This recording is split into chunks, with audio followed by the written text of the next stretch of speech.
សួស្តីអ្នកទាំងអស់គ្នាថ្ងៃនេះខ្ញុំមានរឿងចង់ចែកតិចពាក់ព័ន្ធជាមួយនឹងបញ្ហាព្រំដែនរវាងខ្មែរយើងហើយនិងសៀមដោយឡែកការ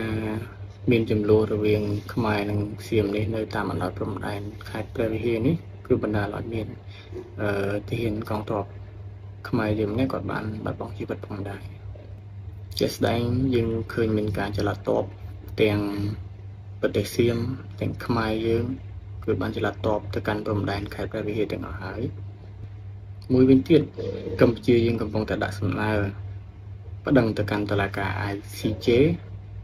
ជុំវិញបញ្ហាពាក់ព័ន្ធជាមួយនឹងព្រំដែនរវាងកម្ពុជានិងសៀមនេះផងដែរដោយឡែកលោកនាយករដ្ឋមន្ត្រីថៃក៏បានច្រានចោលសំណើឲ្យឡើងទៅតុលាការ ICJ នេះផងដែរជុំវិញរឿងនេះផងដែរ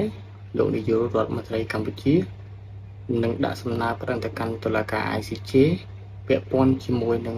បញ្ហាព្រំដែនរវាងកម្ពុជានិងថៃនេះផងដែរបើទោះណាជាប្រទេសថៃគាត់មិនឡើងតុលាការជាមួយយើងក៏យើងនៅតែប្តឹងគាត់ទៅកាន់តុលាការ ICJ ផងដែរតាមរយៈការប្តឹងនោះយើងនឹងប្តឹងពាក់ព័ន្ធជាមួយនឹងបញ្ហាព្រំដែនរវាងកម្ពុជាថៃទៅលើតំបន់4គឺតំបន់មុំបីប្រាសាទតាមាន់តូចតាមាន់ធំនិងប្រាសាទតាក្របីផងដែរដោយឡែកសង្ឃឹមថារដ្ឋាភិបាលយើងនឹងមានគន្លឹះដោះស្រាយទៅលើបញ្ហានេះដោយសន្តិវិធីប៉ុន្តែយើងមិនអាចទន់ជេរបានទេប្រសិនបើខាងថៃគេនៅតែផ្កើនគឺយើងមានតែបង្ខំចិត្តប្រយុទ្ធដោយដែលពាក្យកងទ័ព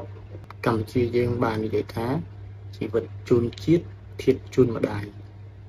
ឲ្យតែអ្នកហ៊ានឈ្លានពានទឹកដីរបស់ខ្ញុំជីវិតជូនជាតិធាតុជូនម្ដាយជីវិតជូនជាតិធាតុជូនម្ដាយ